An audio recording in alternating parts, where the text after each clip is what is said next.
Now, Rabbi Nachman explains something beautiful now. This is because the essential beauty of music is achieved through the extraction and the refinement of air. In other words, so we're going to go to page 211.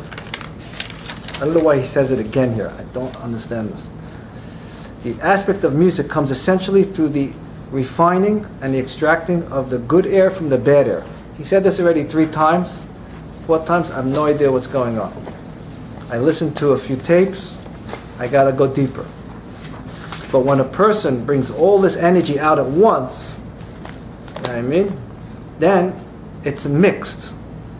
He didn't refine it, and he mixed good and bad. And as a result of this music not being refined, the person's imagination is not refined either. The person's imagination goes back to his depression, or he goes back to his sadness, goes back to his anger. Because the good music will bring a person most of the time out of anger, out of depression, out of sadness. See how big music is. So when the music is not properly played, the imagination, the negative imagination, is not refined. The person can't get out of his prison. And so the whole thing here, if you look properly, everything is mixed. Everything is mixed. The air is mixed. The imagination is mixed. The music is mixed. The person is mixed. Everything is mixed. And Rabbi Nachman says in another place, why is a person's imagination always working non-stop, endless? Even when you're sleeping, it's working, you're dreaming. It doesn't shut off ever. Why? It says, Rabbi Nachman said, because it doesn't have a body. Everything in this world has a body that it can just be itself. Imagination doesn't have a body. It's always looking for a place to rest. That's why the mind is always working. It never rests. It only rests one time. It rests obviously when you're more relaxed and you're settled. Obviously, we're not saying it does never rest, but the mind, even when you rest, is always thinking. Even when you're resting, you're saying, I'd love to get a pina colada now. You just lay down, you think pina colada already, you just had a salsa. You just had a taco with salsa. I want popcorn. What's going on? It's endless, it's non-stop. So it explains there that the imagination is never going to stop. It only stops in one place. It stops, according to the Kabbalah, when a person learns law. When a person learns law, this is the law. This is it. This is kosher, this is not kosher. Then there's no more doubt. The imagination is based on doubt. What's going to happen? What am I doing? Really? What's going on? Ishbitz, Rabbi Naftali said a fantastic Torah. He says, in the Kabbalah, they always say the tree of knowledge, the tree of life, and the tree of knowledge. And one of the Rebbes from Ishbitz says, don't call it the tree of knowledge, call it the tree of doubt. Mm-hmm. That in this world, every human being, from the baby to the person's last hour in this world, is based on doubt, non-stop doubt. It says in the Gemara there are 3 things that a person could never know. When the Messiah is coming, how's he going to make money, is one of them. And the third one, anybody wants to email me, remind me what it is, I don't remember what it was. I think it's who's he going to marry, but I don't remember. Send me an email and remind me? Yeah. So,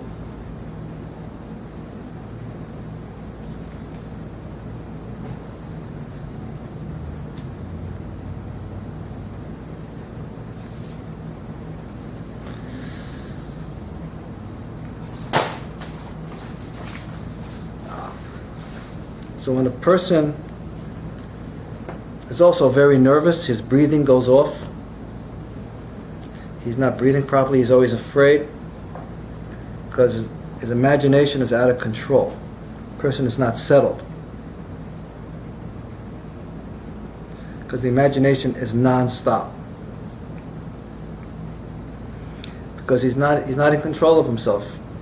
He's addicted negativity.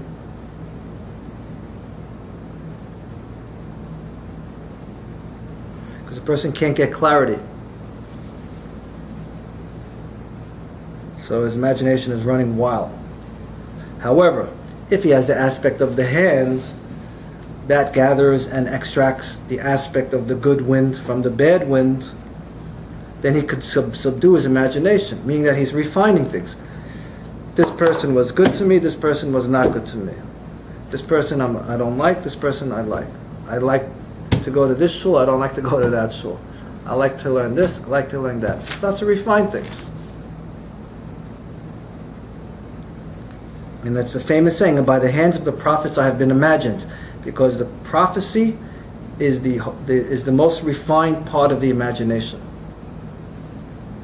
For the essence of the aspect of prophecy comes from the above aspect of the hand. He explained earlier in the Torah that the hand is the source for all the energy in a person's body. The hands manifest all the spirit of the person, and the essence of the person is in the hands. The wind, the energy of the person manifesting in the hands.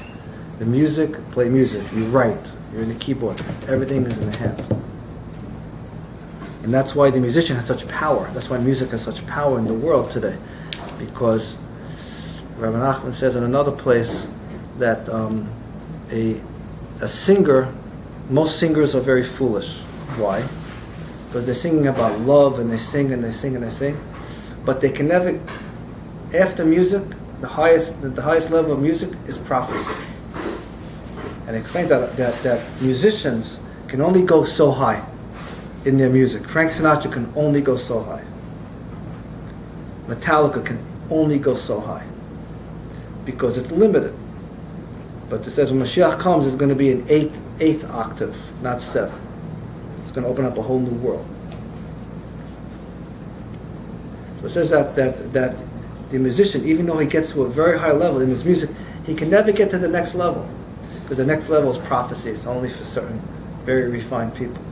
So that's why music is so powerful in our lives, and has always been powerful. It's connected to the soul. And the highest level of music is the shofar. And that's why the Leviim played music in the temple. And that's why music is so powerful today. And he also says that the source of sad songs is in the tears of Leah. The source of sadness in all music is from when Leah was very sad and depressed that she wasn't going to marry Jacob. It's just a Kabbalistic thing. So let's see here. So we're just going to end the lesson.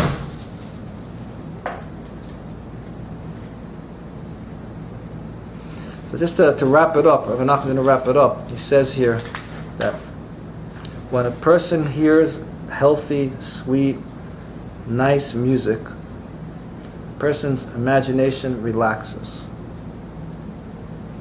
Because he's being serenaded. He's being hypnotized by this beautiful stuff. Then, when a person is relaxed, he gets his memory back.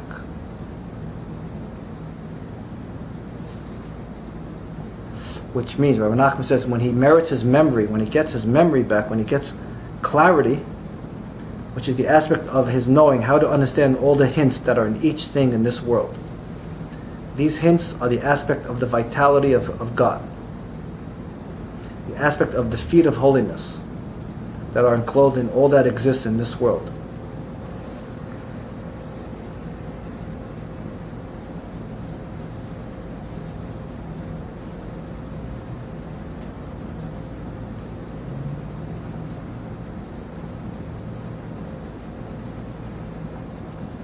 So instead of a person tapping in to his own silly imagination, the opposite happens now. The person is being aware of what's going on around him in an enhanced manner. He's seeing things, he's watching things, he's seeing patterns, he's seeing if this person is sad, he wants to help this person out, what's on your mind, how can I help you? And he starts to see things that most people are not seeing. So that's when that's when the refinement starts to occur. He's out of himself. He's not self-absorbed. He's not selfish. He's coming out of himself, and he's connecting with people. He connected with himself. And now he's able to connect with people. That's why when I read Rabbi Nachman, I always said two things. Rabbi Nachman says, "You think you're crazy? I'm 20 times crazier than you, and you think you know yourself. I know you much better than you know you." So when I was reading this, I would always say, "Well, how does Rabbi Nachman know? How does Rabbi know exactly what I'm thinking?" And that's what's so special with Rabbi Nachman. He's very personable when he writes his Torahs. He always talks about memory, stuff like that. So that's basically this Torah, and I hope I did a little justice. So we'll call it a day. And as we always say, and after every time we learn, we hope we can learn all this in Yerushalayim with Mashiach, with Rabbi Nachman himself, with Rabbi Nachman himself. Thank you so much.